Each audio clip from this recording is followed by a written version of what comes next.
O vídeo já vai começar, mas antes, não se esqueça de se inscrever e ativar as notificações.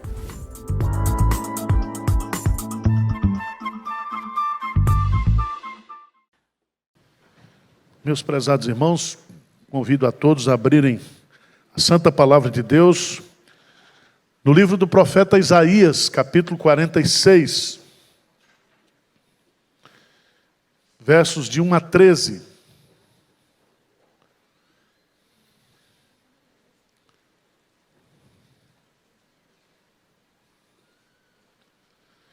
Livro do profeta Isaías, capítulo 46, versos de 1 a 13. A palavra de Deus nos diz assim: Bel se encurva, Nebo se abaixa, os ídolos são postos sobre os animais, sobre as bestas.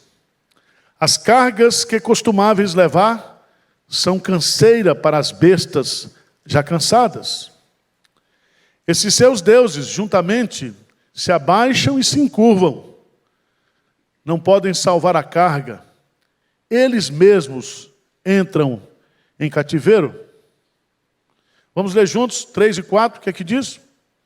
Ouvi-me, ó casa de Jacó, e todo o restante da casa de Israel. Vós, a quem desde o nascimento carrego e levo nos braços, desde o ventre materno. Até a vossa velhice, eu serei o mesmo, e ainda até as cãs eu vos carregarei. Já o tenho feito, levar-vos-ei, pois carregar-vos-ei, e vos salvarei. A quem, pois, a quem me comparareis, para que eu lhes seja igual? E que coisa semelhante confrontareis comigo? Os que gastam ouro da bolsa e pesam a prata nas balanças, assalariam ourives para que faça um Deus, e diante desses se prostram e se inclinam. Sobre os ombros o tomam, levam-no e põem no seu lugar, e aí ele fica. Do seu lugar não se move. Recorrem a ele, mas nenhuma resposta ele dá, e a ninguém livra da sua tribulação. Lembrai-vos disto, e tende ânimo. Tomai-o a sério, ó prevaricadores. Lembrai-vos das coisas passadas da antiguidade, que eu sou Deus e não há outro. Eu sou Deus e não há outro semelhante a mim. Que desde o princípio anuncio o que há de acontecer, e desde a antiguidade as coisas que ainda não sucederam. Que digo, o meu conselho permanecerá de pé, farei toda a minha vontade. Que chamo a ave de rapina desde o oriente, e de uma terra longínqua o homem do meu conselho. Eu disse, eu também cumprirei. Tomei este propósito, também o executarei. Ouvi-me vós, os que sois de obstinado corações, que estáis longe da justiça. Faço chegar a minha justiça e não está longe. A minha salvação não tardará, mas estabelecerei em Sião o livramento e em Israel a minha glória. Amém. Meus prezados irmãos, eu quero meditar com vocês nessa noite, de forma breve, sobre o tema os deuses falsos e o Deus verdadeiro. Os deuses da derrota e o Deus da vitória. E esse texto é muito sugestivo, porque ele vai, nesse capítulo 46, mostrar a queda dos ídolos da Babilônia.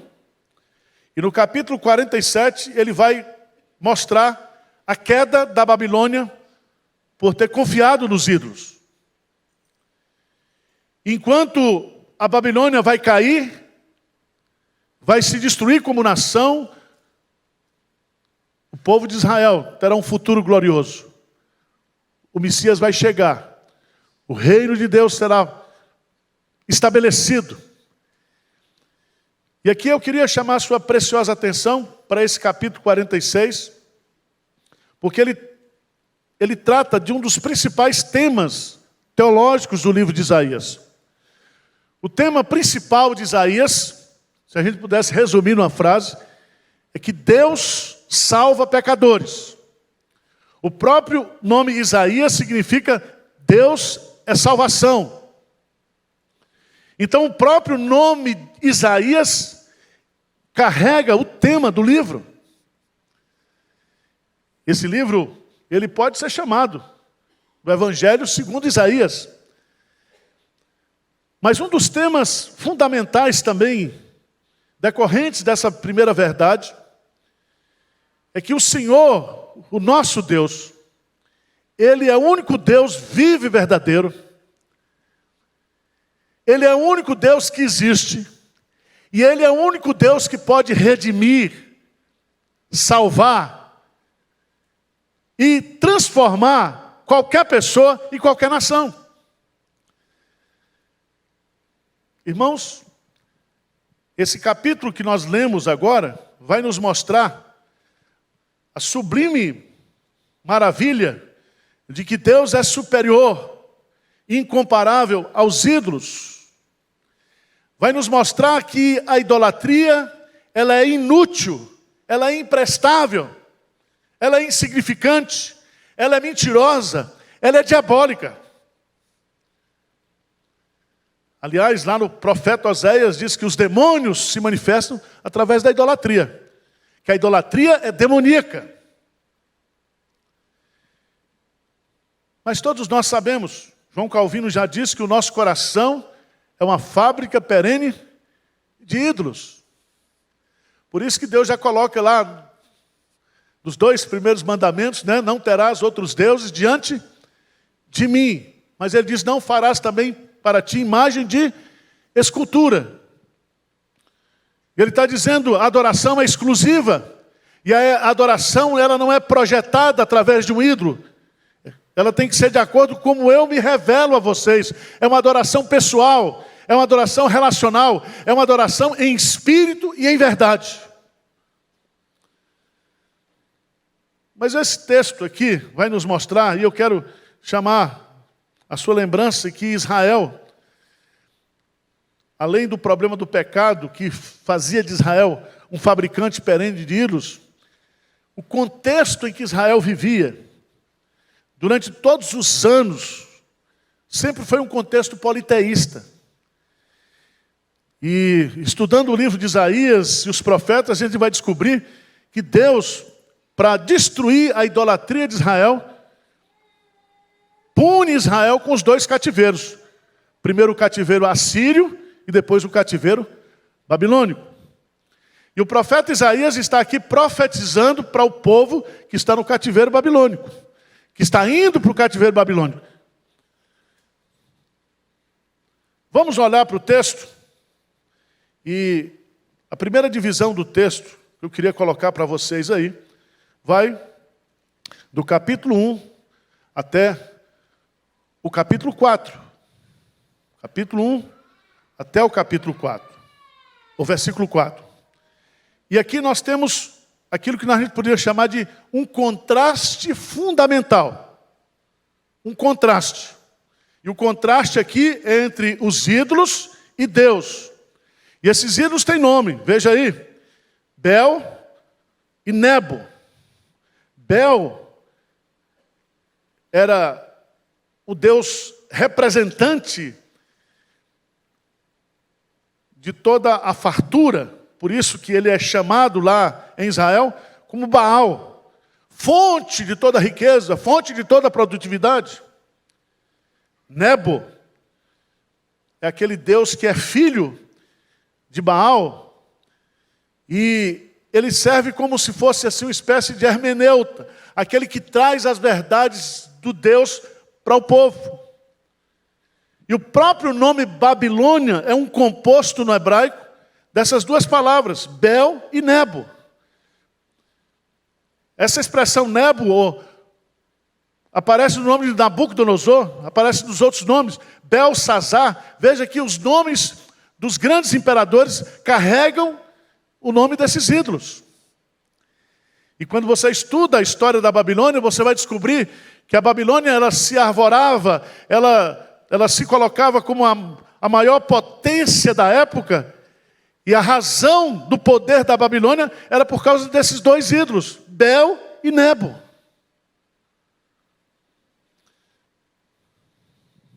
Você já pensou, o Brasil, com todo respeito aos católicos, diz que a nossa padroeira é Nossa Senhora o quê? Aparecida. Um ídolo que foi encontrado no rio Tietê, que se tornou aqui em Aparecida.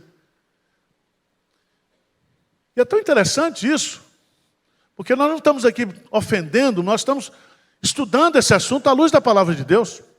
Quando você se curva diante de um pedaço de madeira, de um ídolo,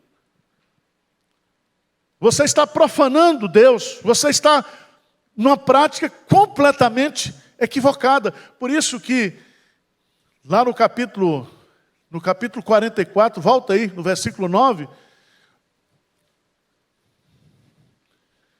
o profeta Isaías, falando em nome de Deus, vai falar que a idolatria é uma loucura, é uma insanidade.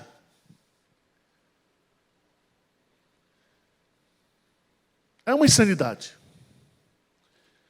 Eu queria chamar a sua atenção aqui para o capítulo 46. Bel se encurva, Nebo se abaixa. Os ídolos são postos sobre os animais, sobre as bestas. As cargas que costumáveis levar são canseiras para as bestas já cansadas. Veja bem, primeira verdade que está sendo revelada aqui é que os deuses falsos, eles são um fardo para se carregar.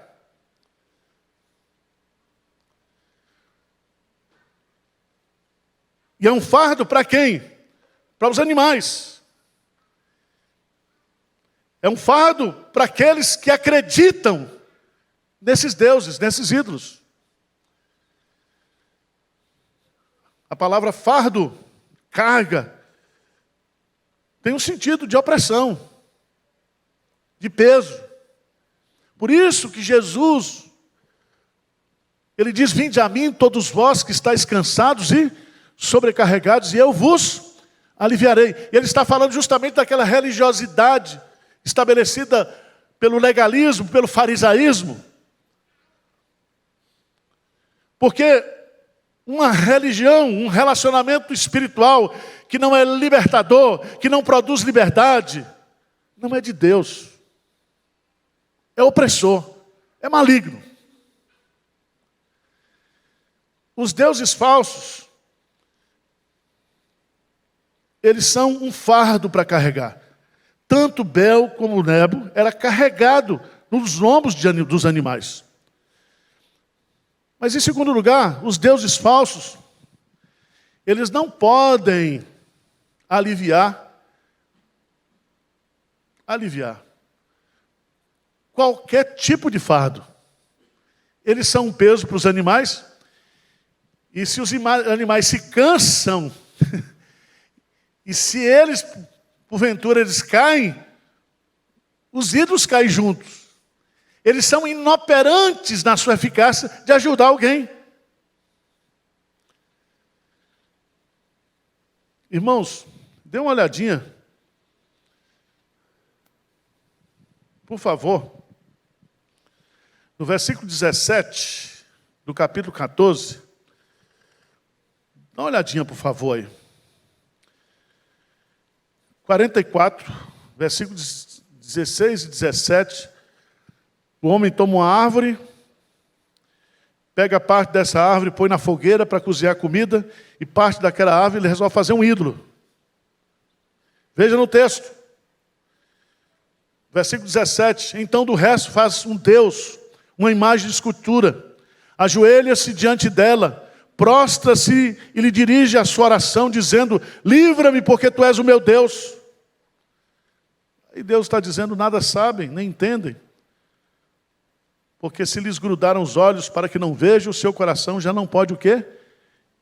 Entender. Nenhum deles cai em si. Já não há conhecimento, nem compreensão para dizer: metade queimei, cozi pão para as brasas, assei sobre ela a carne, faria eu o resto uma abominação? Ajoelhar-me-ia eu diante de um pedaço de árvore? Tal homem se apacenta de cinza. O seu coração enganado o iludiu, de maneira que não pode livrar sua alma nem dizer: não é mentira aquilo em que confio? Vocês estão vendo a profundidade do texto? Algumas pessoas dizem: não, pastor, nós não adoramos a imagem, nós veneramos. A explicação fica pior.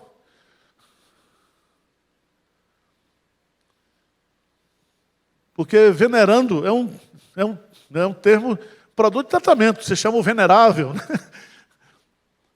Mas a partir do momento em que você tenta adorar o Deus verdadeiro através de uma falsa imagem, está proibido lá, no 2º mandamento. Deus não quer ser adorado através de imagens. Quando Jesus Cristo veio, através do seu sacrifício, Ele abriu um vivo e novo caminho para que nós adentremos na presença do Pai. Nós somos sacerdotes de Deus e o adoramos em espírito e em verdade. Mas, irmãos, volta para o texto, porque agora ele vai estabelecer o contraste. Diz assim no versículo 3, ele dá uma ênfase, né? Ouvi-me, ó casa de Jacó, e todo o restante da casa de Israel. Ele vai dizer assim: vós, a quem levo desde o nascimento, carrego e levo nos braços desde o ventre materno. Até a vossa velhice eu serei o mesmo, e ainda até as cãs eu vos carregarei. Já o tenho feito, levar-vos-eis, pois carregar-vos-eis, e vos salvarei. Qual é a grande diferença? Qual é o grande contraste estabelecido aqui? É que na idolatria, o fiel carrega o seu Deus. Mas no relacionamento com Deus, é Deus que nos carrega. Lembra daquela famosa ilustração? Eu não sei se é espírita, se é cristã, né? Que o sujeito ia caminhando na praia e nos momentos mais difíceis da vida, ele olhava lá e só tinha 2 pisadas, né? E perguntava assim: mas na hora que eu mais precisei, aí responde, né? Porque naquele momento eu carreguei vocês nos meus braços. É bonito isso aqui, mas é meio herege, porque o texto aqui está dizendo que Deus nos carrega sempre. Desde o ventre materno até o quê? A velhice, até as cãs.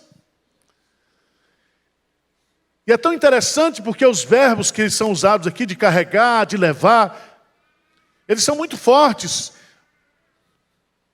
Significa que Ele nos toma nos braços, Ele nos conduz mesmo. E Ele vai usar aqui 3 figuras. A figura do pai carregando o filho, a figura do pastor carregando a ovelha, a figura aqui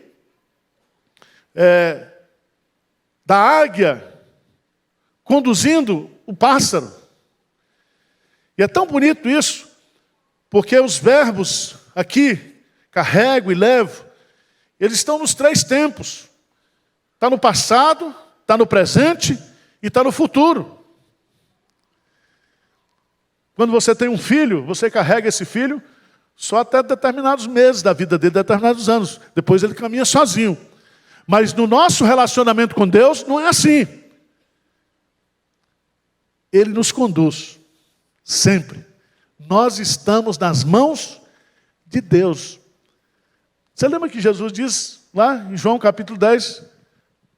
vocês não creram porque vocês não são as minhas ovelhas. As minhas ovelhas, elas ouvem a minha voz. E elas me seguem, eu lhes dou a vida eterna e jamais perecerão. Ele diz: aquilo que o Pai me deu é maior do que tudo. E da mão do Pai, ninguém pode nos arrancar. Nós estamos nos braços de Deus. É Deus que nos conduz. É Deus que nos conduz.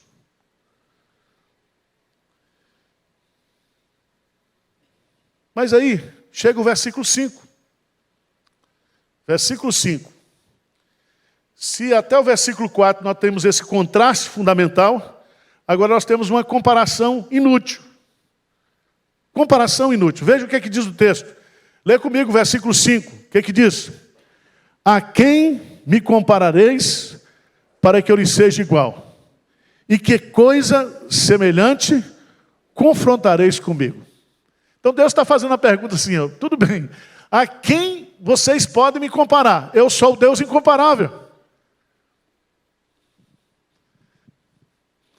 Meus irmãos, vamos voltar lá para o capítulo 40.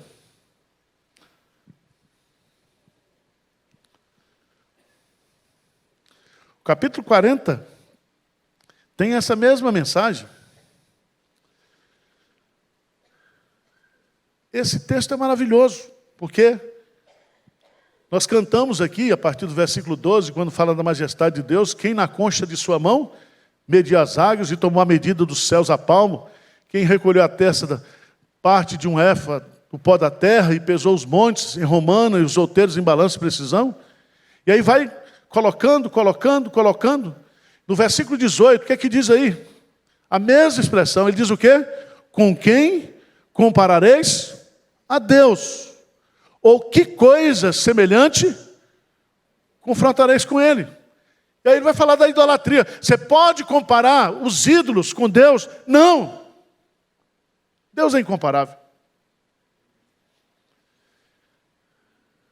Veja lá, que o argumento a partir do versículo 6, ele vai falar os que gastam o ouro da bolsa. Então o sujeito, quando faz um ídolo, ele usa o quê? O dinheiro dele, para comprar o ouro. E ele compra não somente em ouro, mas prata, pesa em balança de prata. E diz o texto, assalaria o ourives para que ele faça um Deus. Ou seja, é um Deus que é comprado, é um Deus que é fabricado, é um Deus que é inutilmente adorado. Porque tem olhos, mas não veem, tem boca, mas não falam, tem ouvidos, mas não ouvem, tem mãos, mas não apalpam. São deuses mortos, inúteis.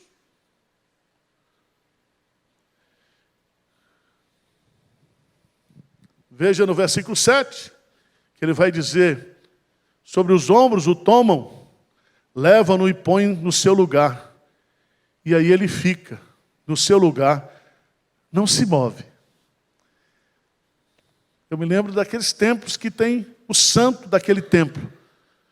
E ali está o altar dele. E ele está ali, ele é colocado ali. E as pessoas vão aí para prestar culto. Eles não saem dali para vir ao encontro do fiel. Eles são inúteis. E o texto é muito forte, porque ele diz assim, lê comigo o versículo 7, a última parte. Recorrem a ele, mas nenhuma resposta ele dá, e a ninguém o quê? Livra da sua tribulação. A pergunta que eu faço é a seguinte, quando o sujeito vai num lugar desse de idolatria e recebe uma cura, um milagre, uma bênção, essa cura vem de Deus?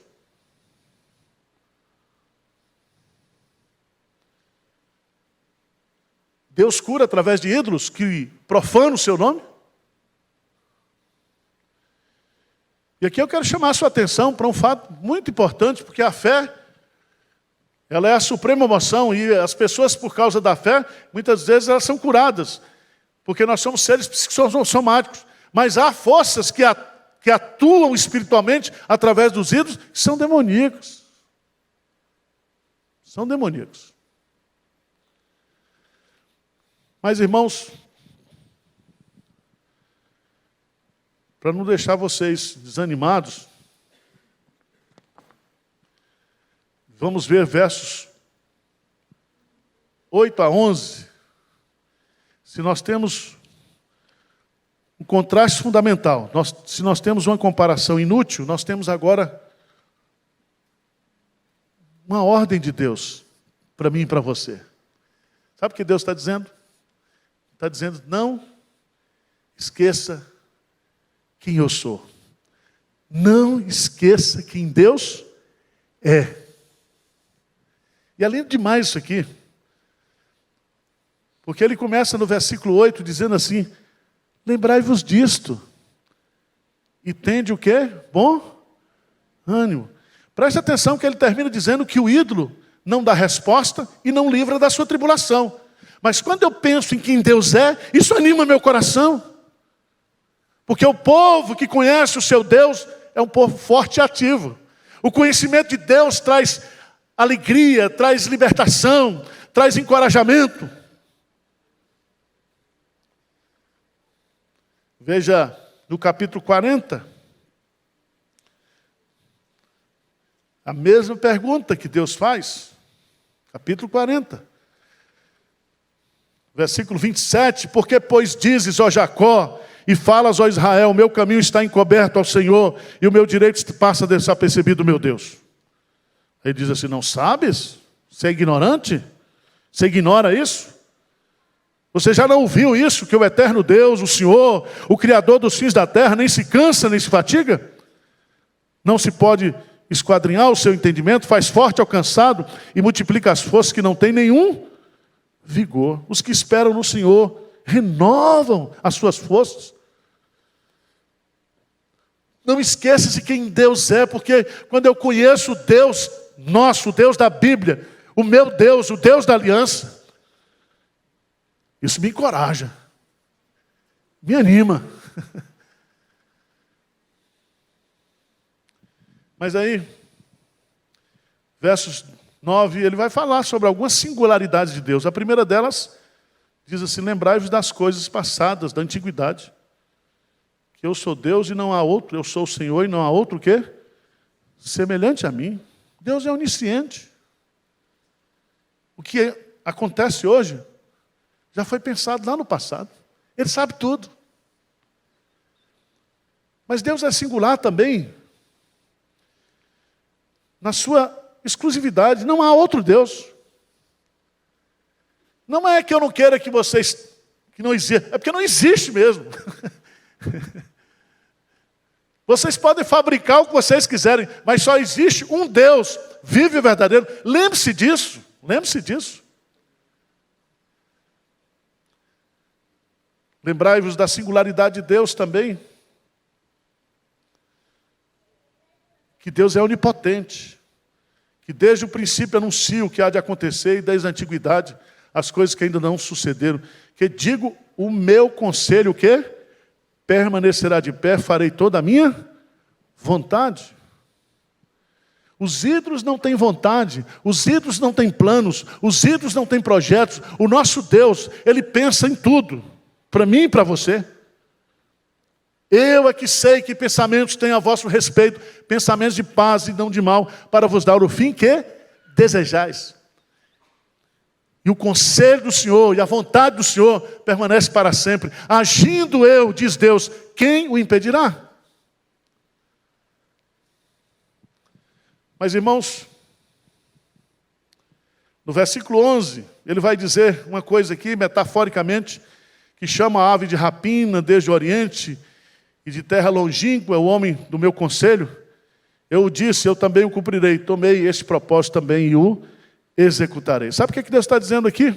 Está dizendo, vocês vão para a Babilônia, vocês estão na Babilônia, e quem vai tirar da Babilônia, vai tirar vocês da Babilônia, não são os ídolos, sou eu. Só que eu vou usar uma ave de rapina. E essa ave de rapina aqui, sabe quem é? É Ciro, o imperador. Que é chamado aí, no capítulo anterior, no capítulo 45, diz que Deus vai ungir Ciro. E através do decreto de Ciro, e através das riquezas da Babilônia, Israel vai ser reconstruída. Então, irmãos, não confieis em homens, não confieis em príncipes, em quem não há salvação. A nossa salvação, a solução para os nossos problemas, da nossa vida, da igreja, da história, estão em Deus. E ele conclui, nos versos 12 e 13, fazendo a promessa da salvação. E eu acho fantástico isso, porque Isaías, ao mesmo tempo que ele está profetizando que o pessoal vai ser subjugado, junto com a promessa do cativeiro, vem a promessa da libertação. Deus é sempre assim. Deus está dizendo, olha, você vai passar por uma tribulação, mas vai ser de 7 dias, 8 dias. Mas depois disso veio o quê? A libertação, o alívio. E ele vai dizer aqui, de forma peremptória: ouvi-me vós, os que sois obstinados de coração, que estáis longe da justiça. Versículo 13, lê comigo para a gente encerrar. Faço chegar a minha justiça, e não está longe. A minha salvação não tardará, mas estabelecerei em Sião o livramento, e em Israel o que? A minha glória. Louvado seja Deus por isso. A salvação não está longe, o livramento está perto, e é Deus que vai trazer isso através da pessoa de Jesus Cristo, nosso Senhor e Salvador. Meus irmãos, eu quero concluir chamando a sua preciosa atenção. Primeiro, para a inutilidade da idolatria. A idolatria não serve para absolutamente nada, não resolve absolutamente nada. Só que o nosso coração é uma fábrica de ídolos. E lá no Novo Testamento, João, no seu último versículo da primeira carta de João, ele diz: filhinhos, guardai-vos dos ídolos. O pastor Tim Keller escreveu um livro sobre os ídolos do coração. O ídolo do dinheiro, o ídolo da fama, o ídolo dos títulos universitários. Hoje nós temos muitos ídolos. E nós estamos confiando muito mais nesses ídolos do que no Deus verdadeiro, vivo. Às vezes você está confiando muito mais em pessoas, em relacionamentos. Eu conheço fulano, eu conheço ciclano. Ciclano vai resolver, não vai resolver nada. Quem resolve tudo para nós é Deus. É Deus. Vamos confiar nele. Vamos depender dele. John Knox diz: eu sozinho com Deus, eu sou maioria. Eu com todo mundo, sem Deus, eu sou minoria. Amém? Então vamos adorar esse Deus, vamos conhecer esse Deus. Desafio você a estudar o livro do profeta Isaías, para você conhecer esse Deus que é revelado aqui por Ele mesmo, a grandeza desse Deus, esse Deus incomparável, que é o tema anual da Igreja de Pinheiros esse ano.